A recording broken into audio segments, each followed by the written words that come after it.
محمد وعلى آل محمد كما صليت على إبراهيم وعلى آل إبراهيم إنك حميد مجيد اللهم بارك على محمد وعلى آل محمد كما باركت على إبراهيم وعلى آل إبراهيم إنك حميد مجيد نحمده ونصلي على رسوله الكريم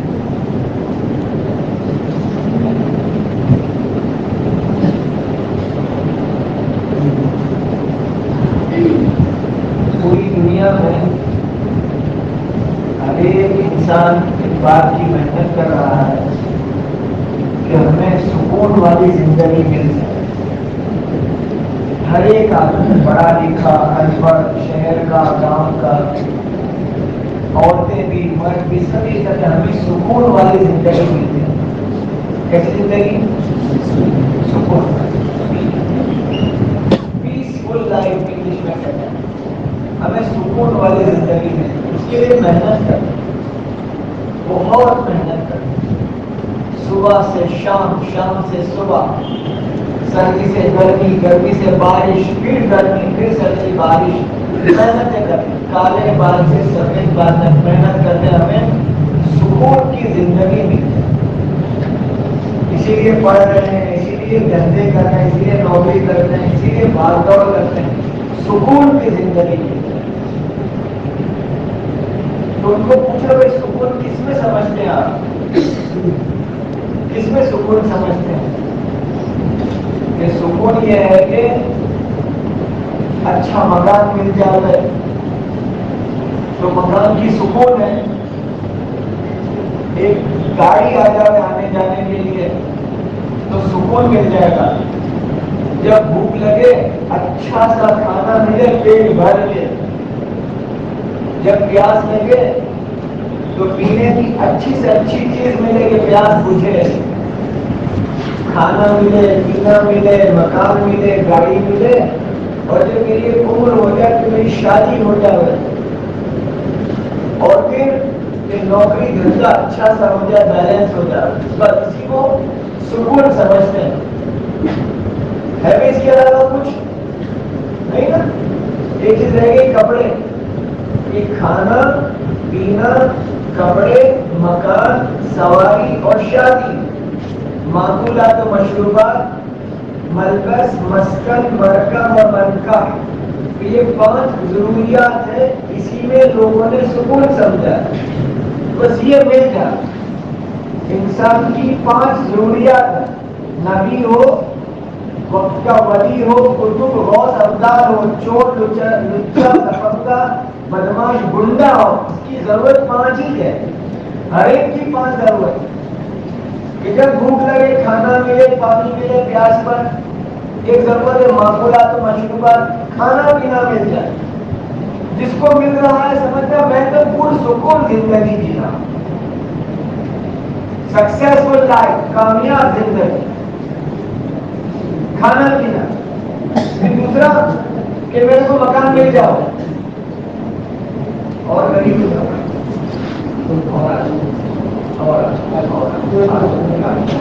باقی کوئی نہیں بولے گا, باقی کوئی نہیں. آ جاؤ آ جاؤ جلدی سے قریب, اور ایسے قریب وہ بھائی صاحب.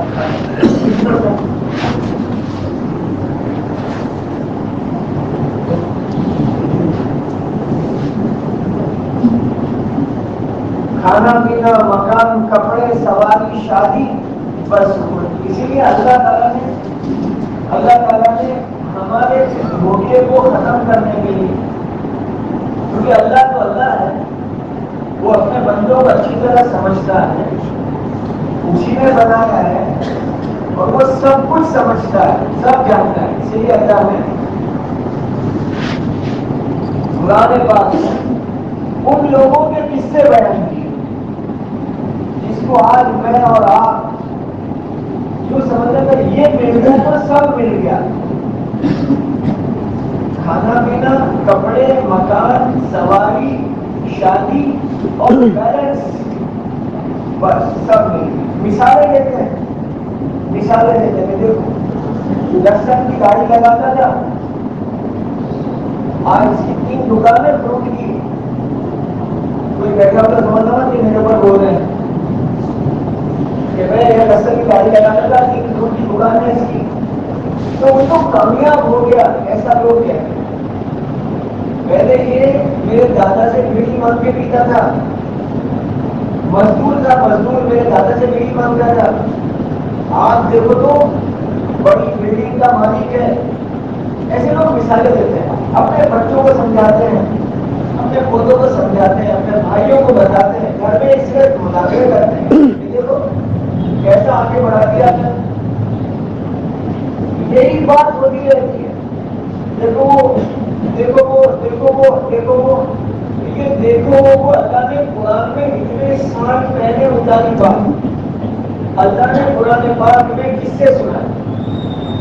وہ کس کے سنا ہے؟ وہ تمام لوگوں کے قصے سنا ہے جن کے پاس بڑے بڑے مکان،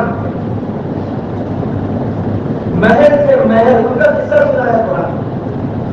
دیکھو یہ لوگ ہیں جن کے پاس محل جیسے بڑے بڑے مکان تھے، قرآن میں اس کا قصہ ہے۔ یہ وہ لوگ ہیں جن کے پاس بہت پیسہ تھا، بہت پیسہ۔ کتنا پیسہ؟ اللہ قرآن میں سنا رہا ہے، جس کی تفسیر میں لکھا ہے اتنا پیسہ اس کا قصہ سنایا کہ جس کے خزانوں کی چابیاں پہلوان اٹھا کے چلتے چلتے تھک جاتے، چابیاں خزانے نہیں، خزانوں کی، یہ بولو نا، یہ پورا گرم جو ہمارا اتنا بڑا گرم کام ہے، اس پورے گرم کا سب سے بڑا مالدار آدمی، اس کے بعد کتنی چابیاں ہوئے گی؟ 2 ٹرک بھر جاتی ہوئے گی، کتنی ہوگا؟ رکشا بھرتی ہوگی، کھیسے میں آیا کتنی چابیاں ہوئے گی؟ 15 سے 20 چابی ہو، جیب میں آ جائے، 2 جیب میں بھر جائے۔ جو بیرم گام کا سب سے بڑا مالدار، ہندوستان کا 1 نمبر کا مالدار، اس کی چابیاں لے کر وہ ٹرک بھرے۔ اللہ کہہ رہا ہے وہ ایسا مالدار تھا جس کے خزانوں کی چابیاں پہلوان اٹھانے میں تھک جاتے، اتنی ساری چابیاں، اور ایک نہیں پہلوان بہت سارے۔ اللہ نے قصہ سنایا، دیکھو یہ بڑے بڑے مکان کے محل جیسے، ان کا قصہ سنو۔ ہاں مالدار تھا، اس کا قصہ سنو۔ اللہ نے لینڈ لارڈ پارٹی کے قصے سنا ہے، آ جائے نا، وہاں سودے ہو رہے ہیں، پلاٹنگ ہو رہی ہے، 2 پلاٹ تو لے لے بیٹا، بھائی 2-3 پلاٹ اٹھا دے، کچھ بھی کر کے پیسے چکا دینا، لیکن آئندہ اس کا بھاؤ بڑھ جائے گا۔ ایسی باتیں ہوتی ہیں۔ قوم سمود کے قصے سنائے اللہ نے، یہ وہ لوگ تھے جن کے پاس بڑی بڑی زمینیں تھیں، بہت بڑی بڑی زمین، اس پر ایگریکلچر یعنی خوب پھل لگے ہوئے، بڑے بڑے باغات، ایسے باغات کہ خالی ٹوکرا سر پہ دے کے یوں جائے، باغ سے پار ہو جائے، اتنے پھل گرتے تھے کہ یوں ہی ٹوکرا بغیر توڑنے کی تو بات الگ ہے، یوں ہی گرتے تھے۔ آج ایسے باغیچے شاید نہیں دیکھنے میں لگے، اتنے پھل لگ گئے کہ گاڑی میں سے گر جاتے ہیں۔ اللہ نے قصہ سنا ہے بڑے بڑے محل والوں کا، بڑی بڑی زمین والوں کا، بڑے بڑے باغات والوں کا، قوم شعیب کا قصہ سنا ہے۔ وہ کون لوگ ہیں؟ بہت بڑے بڑے بزنس مین لوگ، قصہ سنا ہے قرآن میں، بزنس مین کا قصہ۔ آج لوگ سمجھتے ہیں نا کہ نوکری کیا کرنے کی، دھندا کرو، دھندا چھوٹا سا بھی دھندا کرو، بزنس مین بنو، نوکری تو نوکری، کیا کہتے ہیں لوگ؟ نوکری تو نوکری، یعنی کرنے کی میں ایسے سناتے باتیں کہ نوکری کرنا یہ کامیاب لائف نہیں ہے، کیا ویپار جس کا کوئی فائد نہیں ہے، ایسے سناتے لوگ، ایسے جملے بنا بنا کے سناتے، نوکری نوکری ویپار اس کا کوئی فائد نہیں، تو بیٹا ویپاری بن جائیے، ایسے بولتے ہیں۔ یہ سناتے کس سے؟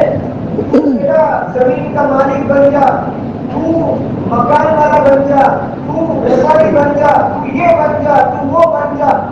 وہ بنے ہوئے بھی کس سے بلند نظر بولے بنے ہوئے دیکھو، آج ہم تو بولتے بیٹے تو یہ بن، تو یہ بن، اللہ نے ان کے قصے سنے کہ وہ یہ بنے ہوئے جیسا۔ ایسے لوگ جو یوں ہی پریشان ہیں. ہم تو کیا ہے لگو متی میں آتے ہیں اس لیے اپنا کوئی بھاؤ نہیں آیا ایسے بولتے ہیں. گھر میں چرچا ہوتی ہے, دوستوں میں چرچا ہوتی ہے. یہ سب چیز سمجھنے کی جو قرآن نے سنایا ہے. اللہ میرے کو آپ کو قرآن کا فہم عطا کرنا, قرآن پاک کی بات کا نور اللہ ہمارے دلوں میں اتارنا. اللہ اس کی حقیقت ہمارے دلوں پر کھول دے. اللہ قرآن کی تعلیم کو پوری دنیا میں پھیلانے کے لیے ہمیں قبول کرنا ہے. کہ اللہ نے ان کا قصہ سنایا, وہ میجورٹی والے بہومتی والوں کا قصہ قرآن سنا رہا ہے. دیکھو یہ بہومتی والے اور یہ لگومتی والا ہے. آج مسلمان کچا, وہ کچا مسلمان لگومتی کے غم میں ہی مر رہا ہے. اپنا کوئی نیتا نہیں ہے, اپنا کوئی آگے بات نہیں ہے ایسا لوگ دو باتیں کہہ سکے. وہ تو بولتے ہی کچھ. اپنا کیا ہے وہاں دلی میں آدھے تو اپنے ہی ہونے چاہیے. دلی یہاں جو ہے وہ کرتے ہیں دلی والے کیا کرتے ہیں یہاں کیا.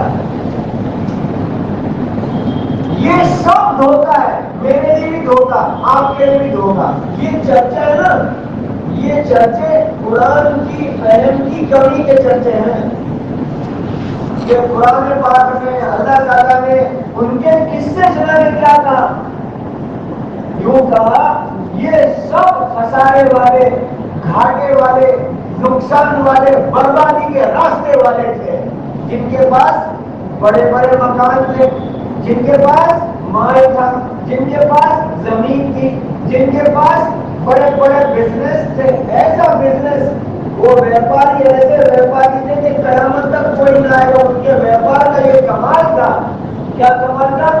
دوسروں کا سونا مٹی کے بھاؤ بکواتے ہوئے خود کی مٹی سونے کے بھاؤ بکتے. ایسا کوئی کر نہیں سکتا ہے. دوسروں کا سونا کیا بھاؤ سے بکواتے ہوئے مٹی کے بھاؤ. ایسے ویپاری قوم شاعر کے لوگ دوسروں کی سونے جیسی قیمتی چیزیں مٹی کے بھاؤ میں ایک دم کم بھاؤ میں, مٹی سے مراد کم بھاؤ میں بیچو. خود کا مٹی جیسا گھٹیا مال وہ مہنگے دام میں. ایسے ویپاری آج جو نہیں بولتے تجھے کوئی نظام کیا, میں نماز کیسے پڑھا تھا تجھے, تو بھائی میرے بولنے کی عورت تجھے میں نماز کیسے پڑھا. یہ تعلیم کی تجارت کا اصول کیا ہے کہ جو مال کے نقصانی ہو, کمی ہو, کچھ ہو تو بتا کے بیچے. بیٹے اس میں یہ سب ہے, یہ سب ہے, تم کو پہلے بتا ہے. اور آج اچھا تعلیم کس کو مانا جاتا ہے, جو وہ تو دانے کا نہیں, یہ کپڑا یہاں سے نقصان ہے تو یوں پلٹا دینے کا, یوں کر دینے کا, گاڑی یوں بتا کہ بیچنے والے کو کہا گیا ہے اپنے مال کے نقصانی بتا, اور خریدنے والے سے کہا گیا تو اس کی نقصانیاں مت دے. بیچنے والے کو کہا گیا ہے جو ترازو کے بیچنے والے تھوڑا جھکتا دینا, اور لینے والے کو کہا گیا کہ برابر برابر ہو جائے تو لے لینا. بیچنے والے سے کیا کہا, کیا کرنا, کیا کرنا, جھکتا دینا. یہ کئی سال پہلے کی کارگزاری مدینہ منورہ میں بیان تھا. اور سید حسن مکی رحمت اللہ علیہ کا بیان میں کہا حضرت نے بیچنے والا تاجر جھکتا دینے کی سرکار فرما کر گئے صلی اللہ علیہ وسلم. ہمارے نبی فرما کر گئے کہ بیچنے والا جھکتا دے گا, لینے والا سرکھا ہو جائے, لیکن بڑا بجے وغیرہ پورا ہو. تو ایک ویپاری اپنے گھر جا کے بچوں سے کہتا ہے بچوں میں آج مولانا سید حسن مکی رحمۃ اللہ علیہ اس وقت زندہ تھے تو ان کی مجلس سے بیٹھ کے آیا, اور حضرت نے کہا ہے کہ جو بیچنے والا جھکتا ہم جھکتا بیچیں گے. تو نے کہا کہ ابا آپ کی بات تو صحیح, جھکتا بیچیں لیکن ہم سبزی نہیں بیچتے, ہم سونا بیچتے ہیں. کیا بیچتے ہیں, سونا بیچتے ہیں. بات بڑی مدینہ منورہ میں سونے کی اس وقت وہ دلال تھا, وہ اب تو الیکٹرانک ہے, اس وقت کی بات کرتا ہوں. نے کہا اگر 1 ملی بھی دے دے نا تو اتنے ریال کا نقصان ہے, 1 ملی گرام. تو ابا نے کہا کہ نہیں بیٹا یہ تو بات اب ہو کے رہے ہم جھکتا ہی تھے. بچے تو بچے تھے، باپ کے فرما بردار تھے، نیک تھے، دیندار تھے، دین کے کام الگ لگایا تھا. ابا بھی دیندار، بچے بھی دیندار. دیندار تو اللہ رسول کی بات مان لیتے ہیں، جو اندر سے ہوتے نا دیندار. کوئی کیسے بات سننا، جو اندر سے دیندار ہوتے ہیں وہ کس کی بات مان لیتے ہیں؟ اللہ رسول کی بات مان لیتے ہیں، قرآن کی حدیث کی بات مان لیتے ہیں، علماء کی بات مان لیتے ہیں، ماں باپ کی بات مان لیتے ہیں، بڑے بوڑھوں کی بات مان لیتے ہیں. جو اندر سے دیندار، اور جو اندر سے دیندار نہیں ہوتے وہ اللہ کی بھی نہیں مانتے ہیں. اور لکھا ہے جو اللہ رسول کی نہیں مانتا وہ کسی کا حق ادا نہیں کر سکتا، نہ ماں باپ کا بھی نہیں، کسی کا بھی حق ادا نہیں کر سکتا. ہر ایک کا ہر موقع کا حق، ہر ایک کا ہر موقع کا حق ہے. ہم کو تو یہاں تک بھی سکھایا گیا کہ آپ اگر ٹرین میں سفر کرتے ہیں تو ٹرین میں 72 سلیپر سے ایک کوچ میں ایک ڈبے میں 72 سلیپر ہوتی ہے اور ہر ایک پر پیسنجر ہے. تو ٹرین میں دو طرف ٹوائلٹ ہے، اس کے اندر کا پانی 72 آدمی کا اس پانی پر حق ہے.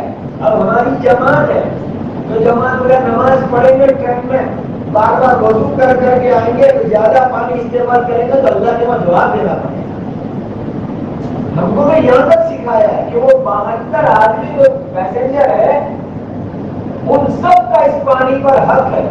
اگر ہم نے بار بار وضو کیا تو پانی زیادہ خرچ ہوا اور کسی کے جانے کے ٹائم پانی نہیں ملا تو ہم کو اللہ کا جواب دینا پڑے گا. تو ہم کو کہا جاتا ہے جماعت میں جانے کے ٹائم پہ دیکھو بھائی ہو سکے تو عصر کے وضو سے عشاء کی نماز پڑھنا، وضو باقی رکھنا. اگر کسی کی تکلیف ہے بات الگ ہے، لیکن جان بوجھ کے بار بار وضو کرنا پھر کیا کہتے ہیں؟ وضو کرنے کے لیے خالی فرض ادا کرنا. پھر کیا کہتے ہیں؟ فرض بھی ادا کرنے کے لیے وضو خالی باہر وضو مت کرنا، اندر جا کے کرنا. باہر اس کا ہاتھ دھونے کا ٹب ہوتا ہے چلنے جو وہاں وضو مت کرنا، ورنہ باہر پانی گرے گا، کیچڑ ہوگا، کسی کو تکلیف ہوگی. تو ہم تکلیف کے لیے کام نہیں کرتے، ہم تو راحت کے کام کرتے ہیں. ہمارا دین اتنا اچھا ہے، ہمارا دین اتنا اچھا ہے کہ ہر ایک کا حق ادا کرو. تو ٹرین کے پیسنجر کا بھی حق ادا کرو، پانی کا بھی حق ادا کرو، کم پانی میں وضو کرو، فرض ادا کرو، باہر نہ کرو اندر کرو. نماز پڑھنے کے لیے کہ اذان دینا یہ بہت اہم بات ہے. اذان کے ساتھ نماز دی جائے گی، نماز پڑھی جائے گی. تو اذان دو لیکن دھیمی آواز میں کوئی سو رہا ہو تو نیند خراب نہ ہو.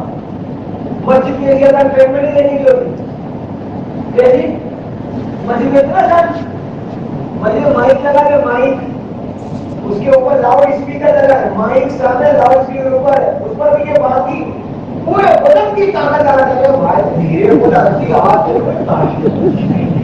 پتا نہیں اتنی زور جوڑے چلتا ہے گھانٹے پاٹتا ہی کوئی اور تو بولا نہ لگا، لیکن ایسا ہو رہا ہے. جب اب یہ مائکرو فون ہے میرے سامنے، اب اسپیکر لگا میں زور سے بولوں تو یوں ہی نہیں سمجھ آتی. جو مائک لگایا ہے اوپر لاؤڈ اسپیکر لگا دیا ہے، اتنی زور چلانے کی کیا ضرورت ہے. لیکن وہ جو ہوتا ہے وہ ایک آدمی کو اذان دینے کا بہت شوق تھا، بہت شوق، روز مسجد میں جا رہے لیکن وہاں باقی سب کھڑے ہی ہوئے. اذان دینے کی جگہ کہ اذان دینے کی سنتوں میں سنت یہ ہے مسجد کے خارجی حصے میں اذان، داخلی میں اذان دینا سنت کے اذان کے خلاف ہے. وہ باقی سب کھڑے نہیں ہو رہے، لیکن وہ بولے تو باقی سب وضو کھانے پہ تو وہاں نہیں وہ جانے کھڑا ہو گیا یار اذان دینے کی باقی سب وضو کھانے پہ اذان چالو کر وضو کھانے پہ اذان چالو. تو بھائی ہمارے میں تو ہر ایک کا حق ادا کرنا سکھایا.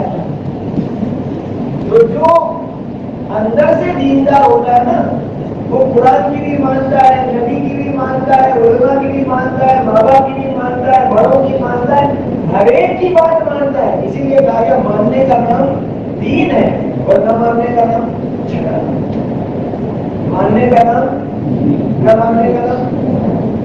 تو بھائی تو میں بات آپ کے ساتھ عرض کر رہا تھا وہ یہ کی بات کہ پوری دنیا دنیا میں محنت ہو رہی ہے سکون کی زندگی کی، اور اس سکون کے لیے جو چاہتے ہیں قرآن میں ان کے قصے سناتے ہیں. ایسے قصے سنائے، یہ بنگلے والے، یہ مال والے، یہ ویپاری، یہ زمین کے بڑے بڑے مالک، اور یہ کیسے لوگ قوم عاد کا قصہ قرآن میں جگہ جگہ نے سنایا. وہ ایسے باڈی والے جم میں جاتے، جم ہے تمہارے یہاں، جم ہے آپ کے بڑے بچوں کو زیادہ معلوم ہے، جم میں جاتے ہیں. اور یہ بھی ایک ایسی چیز پتہ نہیں کیسی تعریف کر دی ہے، جم میں جانا، باڈی بنانا. احمد آباد کی جماعت گئی تھی انگلینڈ، ہر مسجد کے باہر جم. آپ نے نہیں یہاں بھی شروع کرا، مسجد بنا تو جم بنا، اور ہر مسجد کے باہر جم بنایا وہ لوگ. تو ایک دن جماعت کے ساتھ جم میں چلے گئے، ہمیں ساتھ میں پوچھ کے ہم سب جم میں جاتے ہیں. تو دو ساتھی گئے اور جم کے سب جوانوں کو سب کو جمع کیا، اور جم والوں جمع ہو گئے، جمع ہو گئے. ان کے سامنے بات کرنے سے پہلے سوال کیا، آپ لوگ جم میں کیوں آتے ہیں؟ سوال تھا جم میں کیوں آتے ہیں؟ تو اس میں سے ایک نے جواب دیا، ہم تو باڈی بنانے آتے ہیں. تو جواب میں دیا گیا، باڈی بنانا گناہ بھی نہیں ہے، منع بھی نہیں. جم میں جانا گناہ بھی نہیں ہے، منع بھی نہیں. صاف بات ہے، جم میں جا کے باڈی بنانا نہ منع ہے نہ گناہ ہے.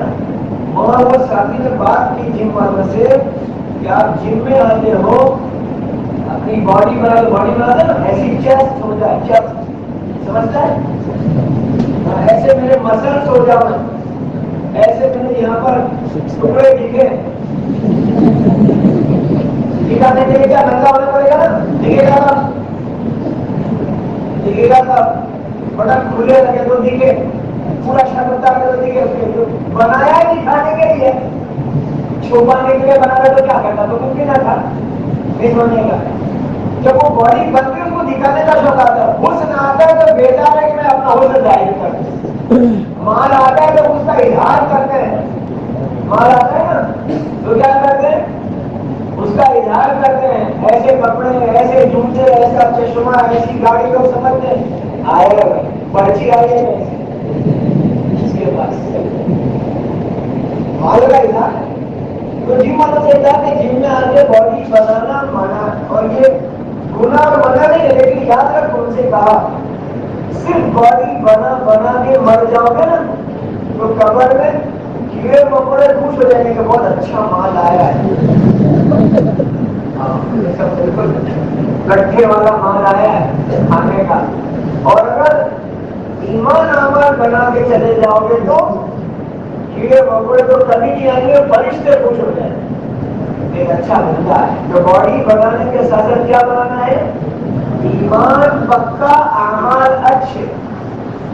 تو قبر میں فرشتے آئیں گے، بہت خوش ہو جائیں کہ اللہ کا ایک اچھا بندہ ہے، جس کا ایمان پکا ہے، اعمال اچھے ہیں. اب اس کی راحت ہے. اس لیے بھائیوں ہم سب کا ایک دھوکہ ہے، اور وہ دھوکے سے نکلنا. وہ دھوکہ کیا ہے؟ سب سے بڑا دھوکہ یہ ہے کہ ہم محنت کریں گے تو ہماری زندگی پرسکون ہو جائے گی. دھیان سے بات سننا، کیونکہ روز جمع نہیں کرتے ہیں سب کو، کبھی کبھی جمع کرتے تو تھوڑا تقاضا دبا کے بیٹھے رہتے ہیں. بات دھیان سے سننا.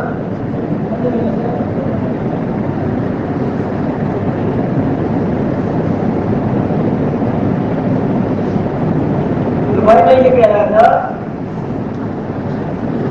کہ پوری دنیا محنت کرے سکون کے لیے. ایک سمجھانے والا نے تو سمجھایا، اس نے اپنے انداز سمجھایا کہ سکون کی محنت کرتے ہیں. ہم لوگ اسی لیے بچوں کو جمع نہیں کرتے، بچہ ہی بچہ کیسا ہوتا ہے. اسی لیے نماز میں کیا کرنا، نماز بچوں کو کام کر دو پیچھے کا، تاکہ وہ کوئی کی نماز خراب نہ ہے. اور ویسے بچوں کو پہلی سب میں بیٹھنا ہی منع نہیں ہے. جمعہ اور عیدین کے اندر بڑے مجمع کے مسائل لکھنے بچوں کو ساتھ میں رکھنے ہیں، لیکن وہ بچے جو خود کی نماز بھی صحیح پڑھتے ہیں اور کسی کی نماز بھی خراب نہ کریں. سال ہمارے چلتے ہو نا پیچھے رکھو.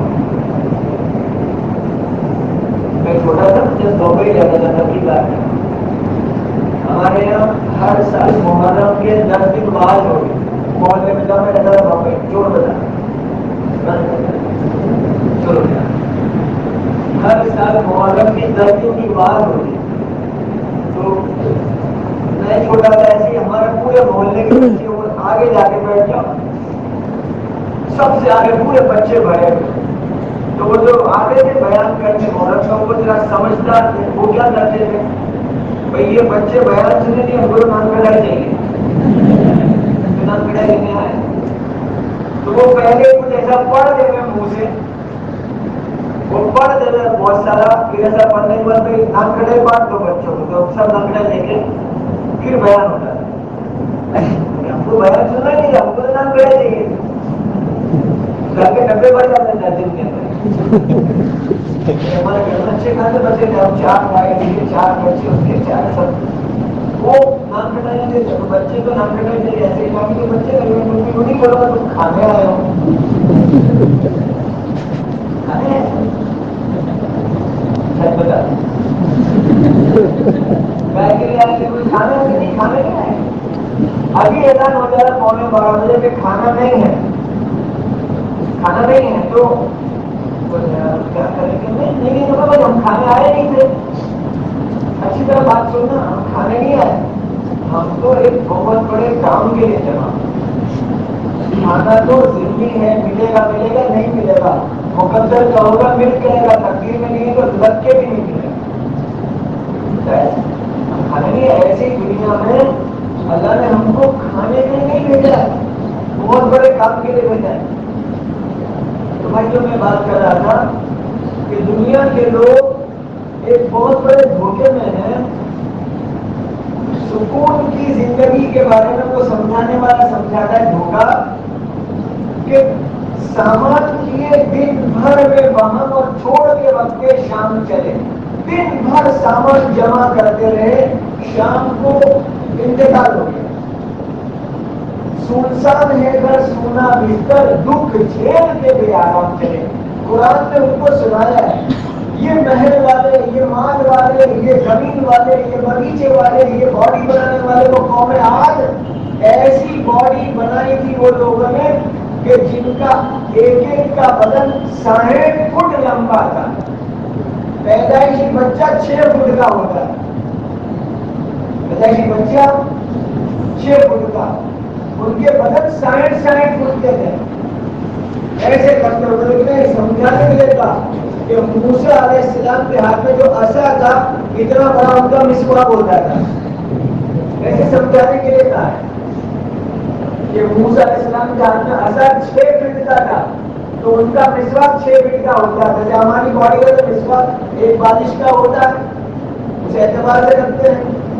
ایسے لمبے اونچے 60 فٹ کی عورتیں اور 60 فٹ کے آدمی, ان کو سمجھایا کہ دیکھو یہ باڈی بنانا کامیابی نہیں.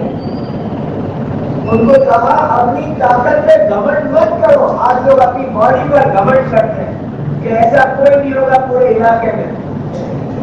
یعنی آئی ایم سو ہینڈسم, میں خالی اچھا سے زیادہ ہوں. کیا لگتا ہے کہ بس ختم, کیا لگتا ہے کوئی دیر ختم ہو گئی. ان کو سمجھایا نبی نے جا کے کہ تم نے جو باڈی بنائی یہ تم نے کمال نہیں کیا. تو وہ کہتے ہیں من اشد منا قوہ, ہم سے زیادہ طاقتور کون ہو سکتا ہے. ان کو گھمنڈ آ گیا اپنی باڈی پر, مالداری پر, مکانوں پر, اپنی سواریوں پر. حکومت کے مالک کا قصہ قرآن میں سناتا ہے کہ دیکھو ان کے پاس حکومت تھی, مائنورٹی کے سامنے میجورٹی کا, لگھومتی کے سامنے بہومتی کا قصہ قرآن میں سنا تھا. ان کو اپنی بہومتی پر ناز تھا اور یوں تھا ہم بہومتی والے لگھومتی والے کو یوں ختم کر دیں گے. انہوں نے پلان بنایا کہ ان بہومتی والوں نے لگھومتی کو ختم کرنے کا پلان بنا دیا. وہ پلان بھی قرآن بتا رہا ہے کہ دیکھو یہ ان کا پلان تھا.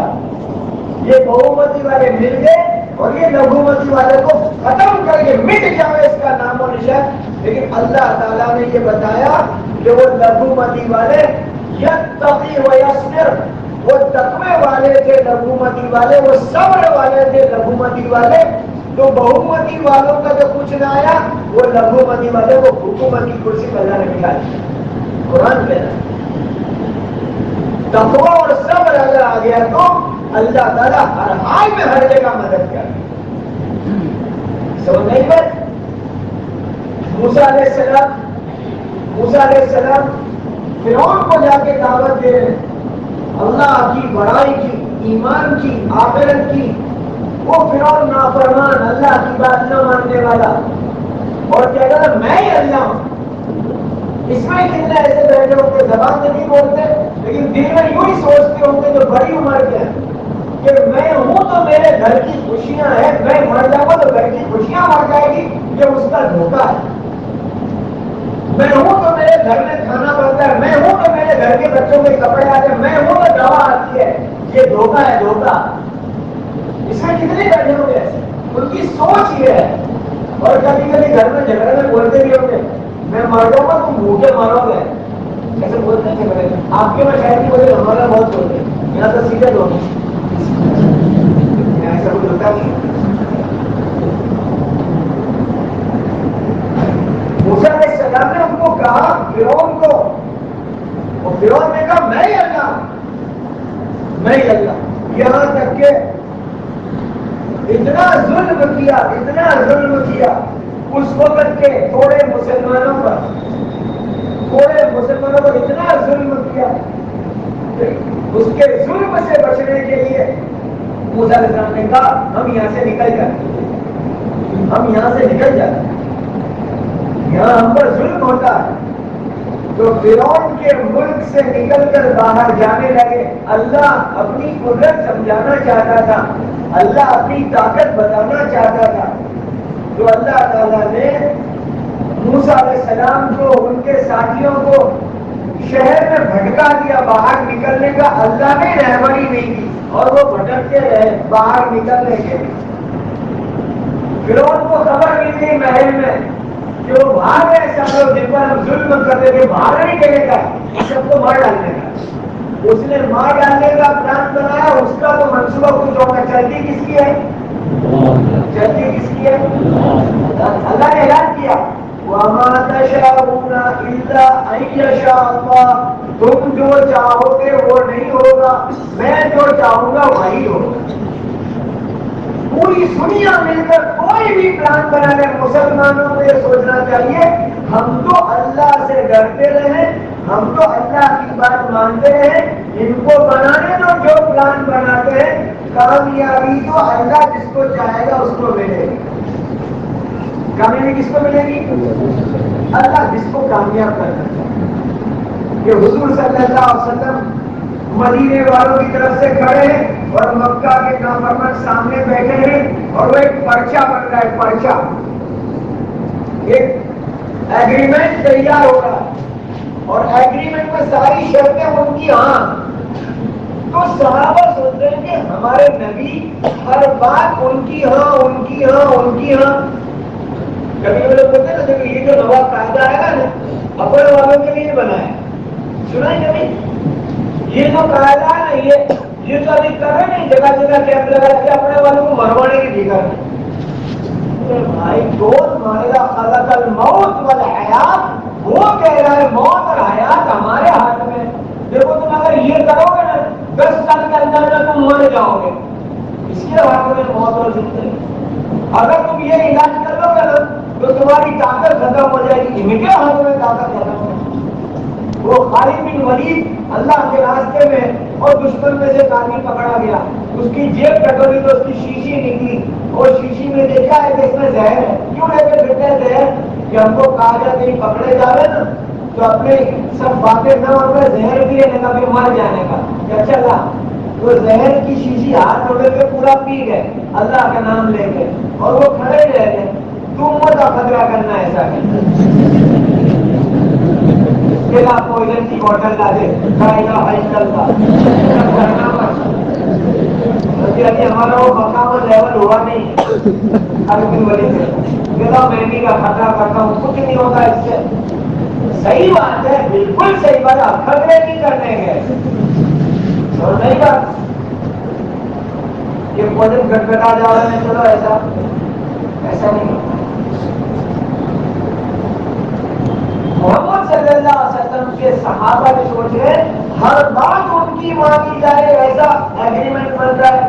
لیکن کیا جواب لکھا لکھنے والوں نے کہ سرکار دو عالم صلی اللہ علیہ وسلم نے یہ سمجھایا، صحابہ کو یہ سمجھایا بعد میں کہ جو پرچہ بن رہا تھا، ایگریمنٹ بن رہا تھا، جو قانون بن رہے تھے، اس پرچے سے بھی نفع نقصان نکالنے والا تو اللہ.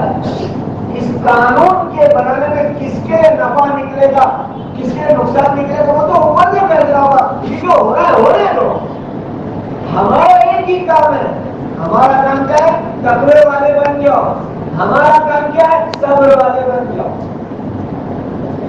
تقوی والے بن جاؤ، صبر والے بن جاؤ. اللہ ہر حال میں کامیاب کر کے رہے گا. لیکن تقوی بھی نہیں، صبر بھی نہیں، مرضیات ہے تو کامیابی کبھی حاصل نہیں ہے. اسی لیے کیا کہتے ہیں، اسکول کالج کے بچوں کو کسی بچے کو پڑھنے کی منع نہیں کی جاتی، کسی پڑھنے کی منع نہیں کی جاتی. کوئی مولوی اور کوئی مفتی صاحب اور کوئی دیندار آدمی اسکول کی پڑھائی کے خلاف نہیں ہے، لیکن ان کو ڈر لگتا ہے اسکول کالج کے ماحول سے. پڑھائی کے خلاف کوئی نہیں ہے، لیکن وہاں کا ماحول اس سے بہت ڈر لگتا ہے. جیسے کہ ٹھنڈی کے دن آتے ہیں، سردی شیارہ بجے گزرتی ہے، شیارے کے دن جب آ جاتے ہیں تو باہر ٹھنڈا ماحول ہے، تو بھائی ٹھنڈی سے بچنے کے لیے بھی پروٹیکشن کیا جاتا ہے. شال اوڑھتے ہیں، سویٹر پہنتے ہیں، یہ اس سے بچنے کے لیے ہے. سمجھنا نہیں بات. اس کے خلاف ڈنڈے نہیں چلانے کے ہوتے کہ ڈنڈے نکالو، یہ اپنے بستی میں آئے کیوں آئے؟ ایسا کریں کہ ابھی اس کو بیرم سے باہر نکال. ہمارے پائے تھے بڑے کے پہلے خاص ساتھی ہوتے کہنے لگے کہ لوگ ایسا کہتے ہیں کہ جس گھر میں تصویر ہوگی وہاں فرشتے نہیں آئیں گے. ویسے کہہ رہے تھے جس گھر میں تصویر ہوگی وہاں فرشتے نہیں آئیں گے. تو کیا کہہ رہے ہیں؟ ارے بھائی گھر کی کا بات ہے، احمد آباد کے کنارے کنارے بڑا بڑا پوسٹر لگا کے فرشتے شہر میں بھی نہیں آتے. گھر کی کام شہر میں بھی نہیں آتے، باہر سے چلے جاتے یہاں سے بیٹھے. میری پڑھائی کی شروعات کے دن جو اور کبھی بھی بہتر کہتے ہیں میں ٹیچر بھی نہیں جاتے. آج تیرے کو پتا ہے فرشتے شہر میں بھی نہیں آتے، باہر سے ہی بات کرتے ہیں. یہاں تو تصویر لگی ہے کہ نہیں؟ شہر کے کنارے کنارے میں فوٹو مار کے بڑے بڑے آنکھوں والے ایسے سب پتا نہیں کیا سے کیا. یہ ایک بات میں اور آپ سمجھنے کے طریقے سے ہمارے کو اسکول کالج کے بچوں کو، ان کے ماں باپ کو، ان کے چاچا کو، ان کے بھائیوں کو یہ جمع کیا ہے ایک بات سمجھنے کے لیے کہ پڑھائی بری نہیں ہے، وہاں کا ماحول جو اس کے بچنے کے لیے محنت ہے. سمجھا نہیں بات؟ ٹھنڈی بری چیز نہیں ہے، لیکن اس سے بچنا ضروری ہے. تو یہ ماحول میں جمع کر کے ایک بات سمجھائی جا رہی ہے کہ بھائی دیکھو آپ پڑھ رہے ہیں یا بچے کو ماں باپ پڑھانے کے لیے بھیج رہے ہیں تو کیا ترتیب ہے ہماری. تو پہلی بات سمجھنے کی سب سے پہلی بات ہم سب یہ سمجھیں ہماری کامیابی اور ہماری ناکامی یہ پڑھائی لکھائی سے، نوکری دھندے سے، مکان دکان سے، کاروبار سے، یہ کامیابی ناکامی کی چیز نہیں. اچھی طرح میرے تمہارے سب کے دل میں بیٹھ جاوے کہ پڑھائی لکھائی، نوکری دھندا، دکان مکان، کاروبار، بزنس، یہ سب کو قرآن میں اللہ نے سنا دی کہ یہ تمہاری کامیابی اور ناکامی کی چیز نہیں. کامیابی ناکامی کی چیز ایک ہی اور وہ ہے زندگی میں عمل کا دین. کون سا دین؟ بولو بھائی. عمل کا دین، معلومات کا دین نہیں. معلومات کا دین نہیں، عمل کا دین کامیابی کی چیز. اگر معلومات کا دین ہے تو بھئی یہ تو خالی جانتا ہے، عمل نہیں کرتا ہے. نماز پڑھنا سب مسلمان کو معلوم ہے، تو یہ معلوم ہونا تو انعام نہیں دلائے گا اللہ کے وہاں یہ قیامت میں اللہ مجھے جو نماز پڑھی معلوم تھا میرے کو 5 ٹائم کی، جانتا ہوں میں، اس کا انعام نہیں ملتا۔ ون وے میں گاڑی لے کر گھس گئے، پولیس نے روکا کہ تم کو نہیں معلوم ہے، جانتا ہوں بڑھ نہیں ہوں میں، بورڈ بھی پڑے گا، یہ نو انٹری کا بورڈ ہے میں جانتا ہوں، پولیس کیا کرے گا؟ سمجھ لے گا کہ میں نے بورڈ بھی پڑھا تھا اور میں ابڑ نہیں ہوں، وہ جانتا ہے آدمی کس کو گھسا، ہاں تو کیا ہوا جانتا ہوں میں آیا ہوں، تو لاؤ چالک بھرو بھائی، جرمانہ بھرو، تمہیں چلا ہے وہاں تو جرمانہ ہے، بات سمجھ میں آتی ہے؟ اس لیے میرے بھائی سب سے پہلی بات میرے آپ کے سب کے لیے سب سے پہلی بات یہ بات اچھی طرح سمجھنی ہے ہم سب کو کہ دیندار بننے میں ہی کامیابی ہے، باقی کسی چیز میں کامیابی نہیں ہے، کسی چیز میں ناکامی نہیں ہے۔ ڈاکٹر بننا ہے مبارک، انجینئر بننا ہے مبارک، پروفیسر بننا ہے مبارک، منع نہیں ہے، لیکن دیندار ڈاکٹر بن جاؤ، دیندار انجینئر بن جاؤ، ہماری محنت ہے، ورنہ کیا ہوگا؟ اچھی طرح سننا، کوئی یہاں بیٹھا ہو تو برا نہ لگانا، ڈاکٹر بنے ہیں دیندار نہیں بنے ہیں، تو جو دیندار نہیں ہے نا اس میں کسی کی بھی ہمدردی نہیں آئے گی، وہ تو جو پروفیشن ہے اس سے کتنا فائدہ ہوتا ہے وہ اٹھا، اپنا پروفیشن نہیں تو کرتا ہے ہمارا، ہم تو میں گندا لے کے بیٹھا، پھر مثال کیا کرتے ہیں، گھوڑا گھاس سے دوستی کرنے کا تو کھائے گا کیا، ایسے مثال دیتے ہیں۔ ہماری جماعت گئی تھی ڈلائی 2005 میں، امیر صاحب میرے ساتھ میں تھے ہمارے ساتھ، تو وہاں ہم نے میڈیکل کالج کے اسٹوڈنٹس کو جمع کیا، سب میڈیکل کالج کے اسٹوڈنٹس ہیں، کہیں 200 سے زیادہ جمع ہوئے، اور کچھ اس میں آخری سیمسٹر 10 سال ہوتے تھے کہ آخری سال میں آپ ڈاکٹر بن کے نکلنے والے تھے، تو ان سب کو جمع کر کے پہلا سوال کیا میں نے ڈاکٹر صاحبان سے کہ ڈاکٹر صاحبان آپ لوگ روزانہ کیا دعا کرتے ہیں؟ مسلمان کا میڈیکل کالج میں سبھی مسلمان کے لوگ تو کیا دعا کرتے ہیں روزانہ؟ ڈاکٹر صاحب سے پوچھا تو ایک نے کہا کہ ہم دعا کرتے ہیں اللہ سارے مسلمانوں کو نمازی بنا۔ آپ کیا دعا کرتے ہیں کہ اللہ سارے مسلمانوں کو روزے رکھنے والا بنا، اللہ سارے مسلمانوں کو قرآن کی تلاوت والا بنا دے۔ ایسے 5-6 لوگوں سے پوچھا، 225 تو اوپر کا مجمع تھا، میں نے پوچھا کہ ایسی دعا کرتے ہو اے اللہ دنیا سے بیماریاں ختم کرا دے؟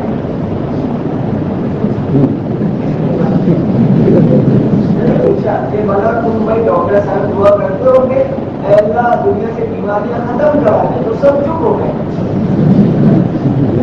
ایک نے بھی ہاں اور نہ کیا بولتے نہیں کرتے دعا، تو آگے گئے ایسی دعا کیسے کر سکتے،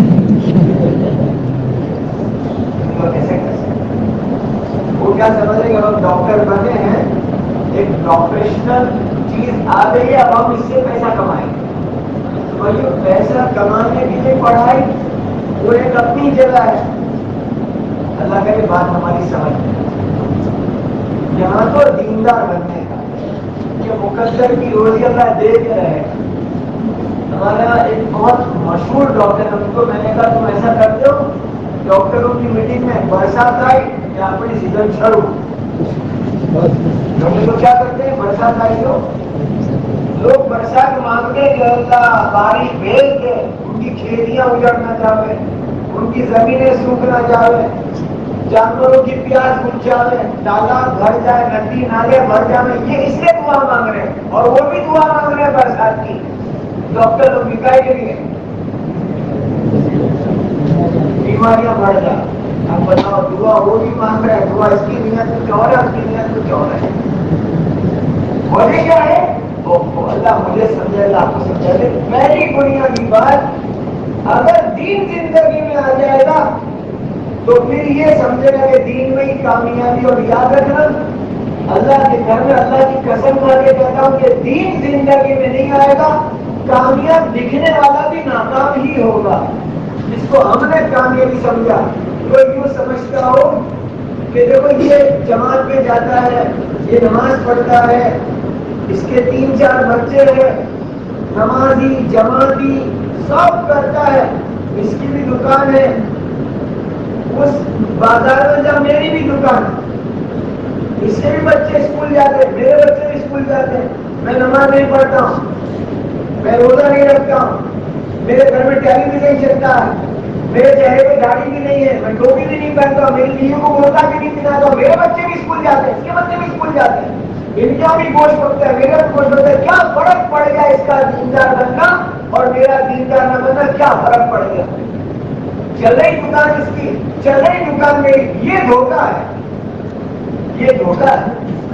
وہ دھیان سے بات سننا کہ یہ دیندار بنا ہے، بیوی کو برقع پہناتا ہے، ٹیلی ویژن نہیں ہے، جماعت میں جاتا ہے، روزہ رکھتا ہے، داڑھی رکھتا ہے، ٹوپی پہنتا ہے، بچوں کو بھی جھپا لینا پہناتا ہے، اسکول کا یونیفارم الگ ہے، یونیفارم ہے وہ، لیکن جھپا لینا پہنتے ہوئے میرے بچے ایسی بس پینٹ شرٹ اور میں بھی پینٹ شرٹ اور داڑھی میں ٹوپی میں، کیا فرق پڑ گیا اس کا دیندار بننا اور میرا دیندار نہ بننا؟ کیا فرق پڑ گیا؟ تو ماں کے پیٹ میں 2 بچے ہیں، ایک کی آنکھیں بن گئی اور ایک کی آنکھیں نہیں بنی، تو اندھا یوں کہتا ہے آنکھ والے سے، میری آنکھ نہیں بنی، تیری بن گئی، تیرے کو تیری آنکھ سے کیا فائدہ ہو رہا ہے؟ بتا کیا دکھ رہا ہے تیرے کو؟ وہ ماں کے پیٹ میں 2 بچے، ایک اندھا ہے اور ایک آنکھ والا ہے، تو اندھا کیا بولتا ہے؟ کیا فرق پڑتا ہے تیری آنکھیں اور میری نہیں ہے؟ تو آنکھ والا کیا بولتا ہے؟ خبر پڑ جائے۔ کیا بولتا ہے؟ خبر پڑ جائے۔ کیا فرق ہے؟ وہ خبر پڑ جائے۔ ایک لنگڑا اور ایک پاؤں والا، وہ پاؤں والا بولتا ہے، وہ لنگڑا بولتا ہے تیرے پاؤں بڑھ گئے، چلنے کی تو جگہ نہیں ہے، ہل نہیں سکتے، تو پاؤں میں خوش ہو رہا ہے، دیکھ میں لنگڑا ہوں، کیا فرق پڑتا ہے؟ یہ خبر پڑ جائے گی، وہ تو خبر پڑ جائے گی۔ وہ صحیح بولتا ہے غلط بولتا ہے؟ اندھے کو بولا آنکھ والے نے، خبر پڑ جائے گی آنکھ کا نفع کیا ہے اور اندھے پن کا نقصان کیا ہے۔ لنگڑے نے بولا پاؤں والے کو، تو پاؤں والے نے بولا خبر پڑ جائے گی پیر کے چلنے کا نفع کیا، لنگڑے پن کا نقصان کیا ہے۔ جس کی بولنے کی زبان بن گئی، اور جو گونگا ہے وہ گونگا کہ تیری زبان ہے، تو کچھ بول تو سکتا نہیں ہے، کیا فرق پڑتا ہے میں گونگا اور تو بولنے والا؟ کہ خبر پڑ جائے گی۔ جھوٹ بولنے والے کو خبر پڑ جائے گی کہ سچ کا نفع کیا تھا، جھوٹ کا نقصان کیا تھا۔ سود کھانے والے کو خبر پڑ جائے گی بیاج کھانے کا نقصان کیا تھا، نہ کھانے کا نفع کیا تھا۔ بیوی کو برقع پہنانے والے کو بھی خبر پڑ جائے گی کہ برقع پہنانے کا نفع کیا تھا اور بغیر برقعے والے کا نقصان، وہ دیکھے گا کہ کیا نقصان تھا، خبر پڑ جائے گی، ہر ایک کو خبر پڑ جائے گی کہ ٹخنے سے اونچا پائجامہ لنگی پتلون پہننے کا نفع کیا تھا اور نیچے لٹکانے کا نقصان کیا تھا۔ وہ ماں کے پیٹ کے دونوں بچے جب دنیا میں آ گئے تو خبر پڑ گئی اندھے کو اندھاپے کا نقصان اور آنکھ والے کو آنکھ کا نفع، خبر پڑ گئی کہ ہاں آنکھ ہے تو یہ سارے نظاروں کے مزے ہیں، ورنہ اندھا تو کچھ دیکھ ہی نہیں سکتا تھا۔ تو جتنی یہاں کی بات ہو جائے گی، مرنے کے بعد خبر پڑ جائے گی۔ گندا گندا دیکھتا تھا کیونکہ فرشتے آنکھ کے اندر چیک کریں گے قیامت میں، آنکھ کے اندر دین ہے یا نہیں ہے۔ کہاں پر چیک کریں گے؟ آنکھ کے اندر چیکنگ ہوگی اللہ کی طرف سے، اس کی آنکھ چیک کرو اندر سے دین ہے، اس کی آنکھوں کو انعام دے دو، نہیں ہے اس کی آنکھوں میں سلاخ گھسا دو گرم گرم، اللہ ہم سب کی حفاظت کرے۔ فرشتہ چیک کرے گا، اللہ کے حکم سے کان چیک کرے گا، اس کے کان چیک کرو کان کے اندر دین ہے کہ نہیں۔ کان میں غیبت، چغلی، گانا، گندی باتیں، فحش باتیں اور اواشت باتیں اور بکواس سننے کا بہت شوق ہے اور گندے گندے باتیں سننے کا بہت شوق ہے، کان کو فرشتہ اندر سے چیک کرے گا۔ زبان چیک ہوگی میری آپ کی سب کی، جھوٹ بولتا تھا، گالی دیتا تھا، غیبت کرتا تھا۔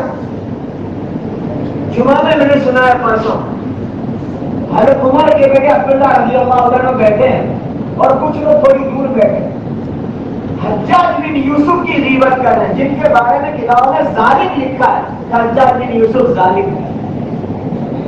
اس کے آخری وقت کو لکھا ہے مولانا ابوالکلام آزاد نے کہ حجاج بن یوسف کا جب آخری وقت آیا اس کی ماں نے کہا بیٹا تو مر کے جہنم میں جائے گا، کتنا ظلم کیا ہے، بہت ظالم، بہت ظالم، بڑا زبردست ظلم کرنے والا، اچھا دیکھو سب آخری وقت ہے، پیسہ لگا، دم نکلا، دم نکلا، ماں نے کہا تو پتا نہیں جہنم میں جائے گا، تو حجاج بن یوسف کی آنکھوں میں آنسو آیا، کیا کہا ماں تو بتا اگر قیامت میں میرا فیصلہ اللہ تعالیٰ تیرے اوپر چھوڑ دے گے، تو فیصلہ کر، تو میرے بارے میں کیا فیصلہ کرے؟ اپنی ماں سے پوچھا، روتے ہوئے پوچھا، تو ماں ہے، ماں نے تو رو دیا بیٹے کو روتا دیکھ کر، کیا کہا بیٹا اگر اللہ مجھے فیصلہ دے دے کرنے کا تو میں تو تیرا جنت کا فیصلہ کر دوں کہ تو میرا بیٹا ہے۔ بس یہ ماں کے منہ سے کیا سننا تھا، تو آنسو رک گئے اور خوش ہو گئے، جب تو ماں مجھ پر مہربان ہو سکتی تو اللہ تو 100 ماں سے زیادہ مہربان ہے، وہ مجھے جنت دے دے۔ اللہ سے حسن ظن ہے اس آدمی کو جس نے بڑا ظلم کیا۔ تو حضرت عمر کے بیٹے عبداللہ بیٹھے ہیں، حجاج بن یوسف کی کچھ لوگ بیٹھے بیٹھے غیبت کر رہے ہیں، کیا کر رہے ہیں، کیا کر رہے ہیں، غیبت۔ عبداللہ بن عمر رضی اللہ عنہ ان کو ڈانٹ کے کہا وہ برا ہے یا نہیں ہے، نہیں کہا ہے، یا وہ تو اللہ فیصلہ کریں گے، لیکن تم کو اس کی غیبت کرنے کی اجازت کس نے دے دی؟ پھر کیا کہا اگر وہ برا ہے تو اللہ اس کو سزا دیں گے، بھلا ہے تو اللہ اس کو انعام دیں گے، لیکن تم اس کی غیبت کرو گے نا تو اللہ تم کو نہیں چھوڑیں گے۔ یہ سب سن لو اچھی طریقے سے۔ بعض لوگ ہمارے نگاہ میں برے ہیں، کیسے ہیں، اور ہم کیا کریں روزانہ، ارے بولو نا ان کی غیبت کر، روزانہ جہاں بنی سکی تیری کلک نہ آیا وہ موبائل کا تو ایسا عجیب بیماری لگ گئی ہے، سلام پھرنے کے ساتھ موبائل نکالتا ہے کچھ لوگ۔ تو ایک تو میرے باقی میں ایسا کیا نا اوپر سے میسج آیا قبول ہوئی نماز کی، نہیں ہوئی میسج آیا میرے ماما جی، سلام پھرنے ہی نکالتے اوپر سے میسج آ گیا قبول ہوئی کے ٹینشن ہو گئی، اتنی تیز یہ کیا موبائل کی دیوان کی اندر کے نہیں ہوئی۔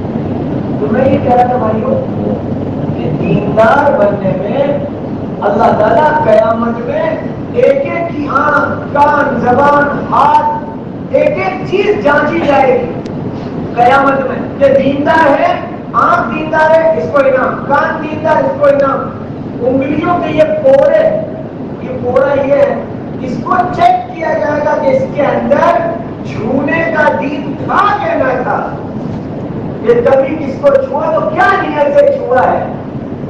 حضرت